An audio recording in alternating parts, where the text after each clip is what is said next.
دي مش ركلات ترجيح يا جدعان، والله ما ركلات ترجيح، دي ضربات قلب، دي ضربات قلب مش ضربات جزاء، دي ضربات قلب.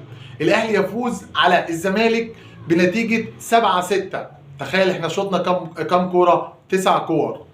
يضيع رضا سليم، يضيع عمر جابر، يضيع شيكابالا، يضيع يوسف ايمن. انا مش عارف يعني، انت متخيل ان اللعيبه اللي نزلت في التبديل هي اللي ضيعت؟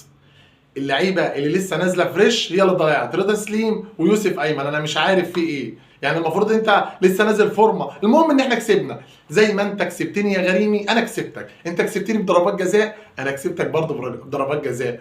مش مهم عندي انا كسبت ايه، المهم ان انا في الملعب. بصراحه الاهلي يستحق المكسب وبجداره. الاهلي على فكره يستحق المكسب من الدقيقه 9، من كرة حسين الشحات اللي ضاعت، الانفراد اللي ضاع كان 1-2 جميل قوي، بس حسين الشحات يعني كان عنده رعونة في الكورة وتألق فيها عواد وشاطها في نص الجون، ضاعت الكورة. الاهلي عمل جيم ممتاز في الشوط الاول، والشوط الثاني اللعيبه وقعت بدنيا شويه، ولكن الف مبروك للنادي الاهلي البطوله رقم 15 في تاريخه، ويفضل الزمالك 4 بطولات سوبر مصري. زي ما انت كسبتني بضربات ترجيح انا كسبتك بضربات ترجيح. وعايز اقول لك ان فارس عوض اللي كان بيعلق على قناه MBC مصر بيقول لك الاهلي استحق المكسب، وهنا فعلا الاهلي استحق المكسب.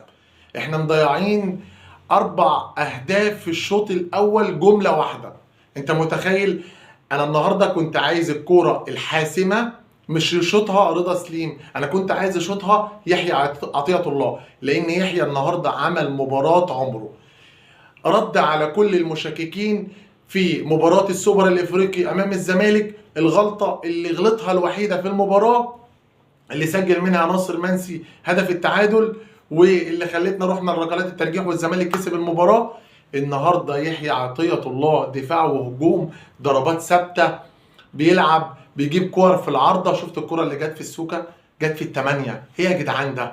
ايه؟ احنا دلوقتي بقى عندنا 2 لعيبه بيلعبوا ضربات ثابته. اي نعم هما بيشوطوا في العارضه، بس هم بيشوطوها كويس، بيشوطوها كويس. الف مبروك للنادي الاهلي البطوله رقم 14 في تاريخه، وهارد لك لنادي الزمالك. وبصراحه انا كنت خايف قوي من الركله بتاعه شيكابالا. انا كنت قاعد بتفرج مع ناس صحابي كده على القهوه وبيقولوا لي ايه، شيكابالا هينزل اهو. قلت لهم الله، شيكابالا نزل يبقى احنا هنكسب.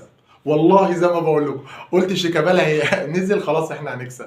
فرد واحد بيقول لي ايه، انتوا بتتفائلوا بشيكابالا انا عارف، وانتوا كده فعلا هتكسبوا. حتى الزملكاويه ما بيتفائلوش بيه. سبحان الله، جه في الركله اللي هو خلاص هيخلص فيها ضيعها عشان يعني هو كده يعني. سبحان الله، ده حظ ودي اقدام.